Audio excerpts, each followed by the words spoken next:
So Luka Doncic has played 260 minutes, has scored 260 points. He's a point a minute. Only one guy has been a point-a-minute guy for an entire season, and that's Wilt in 1961-62. Luka doesn't qualify from among the league leaders. He's missed a few games, but he's given them 37 points a night, 9 rebounds, and 9 assists, Shaq. Generational talent. Doesn't have a lot of speed, doesn't have a lot of lift, but it doesn't matter. Nobody can stop him. I was a Luka hater my first 2 years till I went and seen him play, and I've really seen him give people work, and I'm like, you know, it reminds me of Larry Bird. As a youngster, I used to hate Larry Bird, and then when I seen him play, I was like, oh, okay, this guy's the truth. Listen, great guy. At some point, he will be the man, the Lone Star man in L.A. But can they get it done this year? I don't know. Can they make it to the Western Conference Final? A lot of ifs have to happen, but he's playing great.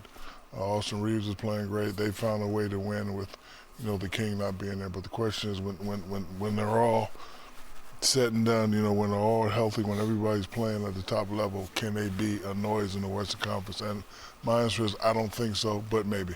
Kenny, would you have pegged this team as 8-3 without LeBron James playing a second? No, but you know, when you see the difference when Luka is in this type of basketball. Luka, not Luka. Luka. No, you said Luka. Okay, Luka. We know who we're talking about. But when he's in this, I'm thinking Laker and Luka, all in one word. But nice try. Create another one. Yeah. When you see him in this type of basketball shape, what that allows him to do is to get into basketball plays.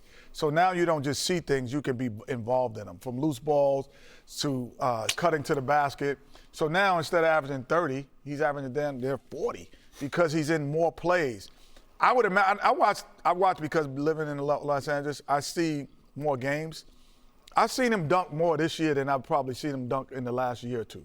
So he's probably had double the amount of dunks this year in this short time than he's had all of last year. And the underdog, we can figure that out if you can. But I want to know how many dunks he had last year compared to this year, because he's getting to the rim with a lot more regularity and not just becoming a three.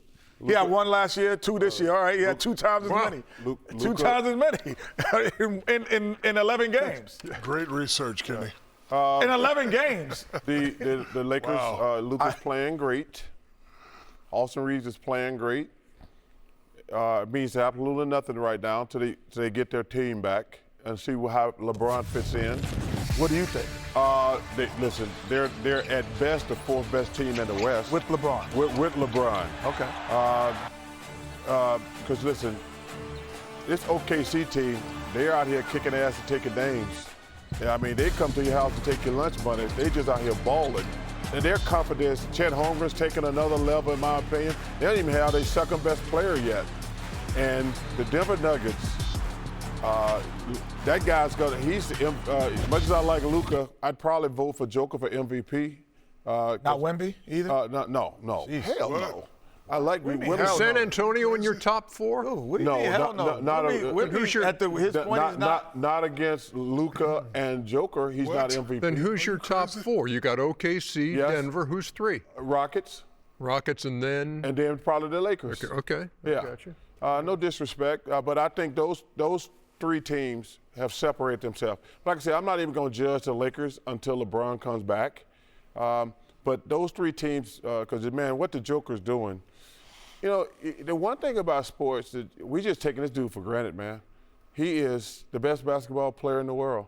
You just going out there getting easy triple-doubles every day. And he ain't getting them fluky 10 points, 10 rebounds, 11. Yeah. He get like 25, 16, and 17. But those 3 teams are the best. I hate when you do that. Do what? Like, I agree everything you're saying about the Joker's, but don't discredit what Wemby is doing. I'm not discredit what Wemby's doing. I mean, all I'm the saying record is the same right now. Do you think his impact is the same?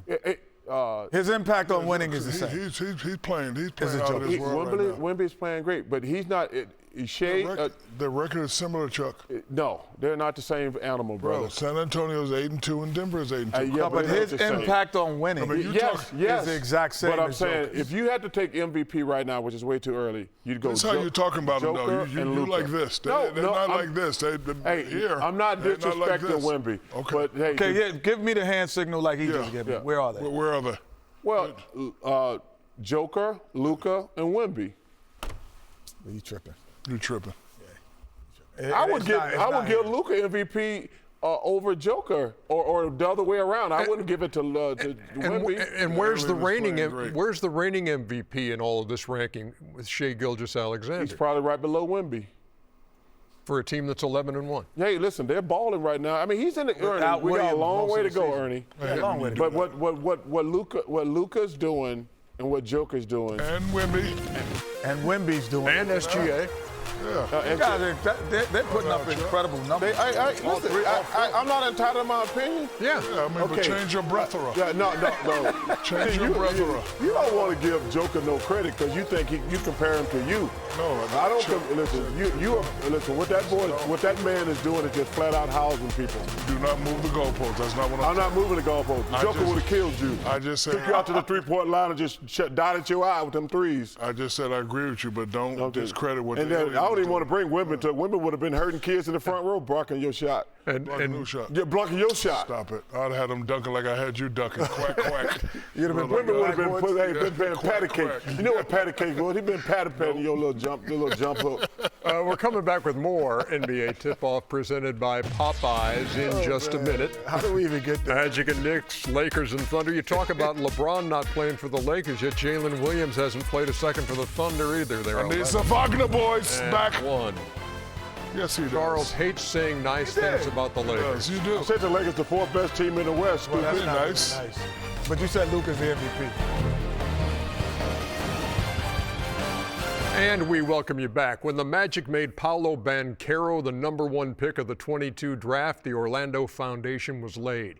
3 years later, he's become one of the brightest young stars in the league. There's power, there's poise, there's polish in his game, and you'll see him tonight here on ESPN as he plays on his 23rd birthday. Paolo Banchero is a star. Oh, wow! Banchero! Meet me at the top. He's a dog. He's a matchup nightmare. Big man dunk! Paolo Banchero! At the top, #1 spot. He has been nothing but absolutely incredible. Banchero! Oh, my goodness! This guy's taking a leap into superstardom. Meet me at the top. I think evolution from my rookie year to now, it's honestly went by really fast. I see myself as one of the best players in the league now. I know what I'm capable of. I know the work I've put in, and definitely looking at myself in a different lens. I just know how much more that I want to accomplish. With the first pick in the 2022 NBA Draft, the Orlando Magic select Paolo Banchero. I wouldn't say I really had any fears. I wanted to live up to my end of the deal. I think coming in, honestly, as the #1 pick to the Magic, I think I had a lot of eyes on me just from people in the organization and people around the league.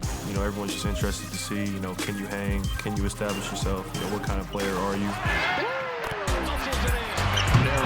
With the powerful dunk! I think early on in my career, I put a lot of unnecessary pressure on myself just in terms of me wanting to perform a certain way every night. I think I'm much better at that now. And I think as you keep going, you prove it. Then it turns to, can you win at the highest level? And then can you take that leap as a player from being a young star to a superstar? That's what I'm on the mission of trying to do, is just taking that leap. Magic put up a fight.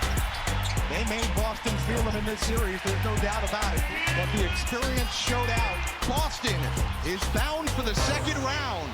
Every player goes through tough times, but what separates the good from the great ones is who can be consistent. I definitely think that there's been guys who have helped me and given me great pieces of advice, KD being one of them. Jamal Crawford is a guy who I've known for a long time. Chris Paul is a guy, Jason Tatum. It's always great just getting to talk to those more experienced guys who have won championships and done everything that I want to do in this league, and just trying to figure out what works for me, then build it upon yourself to kind of pave your own way. This Orlando Magic team is holding their own behind Paolo. He's been consistent. He's been a scorer. He's been dominant. I love his tenacity. He is a man-child. Paolo Banchero with a little extra force. I feel the burden and the responsibility to elevate my game. And I definitely wouldn't say, just making the playoffs is good enough. Maybe the first time we made it, but we're not just trying to make it. We're trying to win in the playoffs. Knowing that we were looked at as a young team in the past, we're trying to kind of get rid of that label and feel like it's time to take that next step. I've always felt like, when the lights are brightest is when I play my best. So I live for those big moments and those big games, and I definitely want to play in a lot more. He scored at least 20 in 5 straight road games to start the season. This guy did it 9 times with the Magic. Banchero's done it 5. But he talks about when you're the number 1 pick and you come into the league. Were there any feelings for you of I've got to do this or this or this? But I know comparing you to him is apples to oranges, but it's all about mentalities. Great kid. They speak highly of him in Orlando. He has the right mentality. But for me, I would like to see him take it a level up. What I mean by that, sometimes he's a little too smooth for me early. With that body, with that size, I would like to see him play like Giannis plays. Like when Giannis goes downhill, he's going downhill. He's going down at maximum speed. So I think there is a level to this kid. I love the way he's playing, but everything he said is correct. There is a lot of pressure. My mentality is I wanted to take it over the league. I was jealous coming in of guys like Charles and Magic and Mike, and I wanted what they had, and I was going to put the world on notice that this kid named Shaquille O'Neal will be a force to be reckoned with. So I don't know his mentality, love his game, love how he plays, but again, I like to see him just turn up a little bit and just play with a little more force. Chuck said he needed to play faster, I agree, but I think he can get to that T-Mac level because there's similar players, but when T-Mac went downhill, T-Mac wwent downhill. This is his 4th year in the league. What's the most impressive part of his game that jumps out at you now in his development? I think you just hearing him talk, he wants to be great. Like, there's tremendous pressure when you're the number 1 pick in the draft. There's tremendous pressure. You're supposed to be you're supposed to be the number 1 pick. Yeah. But you're supposed to be a franchise guy for the next 10, 15 years. But you saw in his interview, he's like, I don't want to just make the playoffs. Like, the first time that was all right. But there should be an ascension. He's been an all-star. Now he should become a perennial all-star. Then they got to put the pieces around him. Injuries have derailed their team the last couple years. Suggs has been out. One of the Wagner bars has been out. But they went out and got Bain. Suggs is healthy. And let me tell you something. Even though the Knicks and Cleveland are probably my favorite 2 teams in the East, there's nobody put no fear in your heart in the East. Like I can say, I like the Knicks, I like Cleveland, but if Embiid can get healthy, my Sixers got just as good a chance. Don't know about Jason Tatum if he's coming back. But the East is 100% up for grabs. But Banchero, last word. He's a great talent. This is an early part of his career to build toward a championship. You look at what Shea has done, the greatest young players in this league. It takes 4 to 5 years before you become a contender in your division, and this is what he's trying to learn how to do.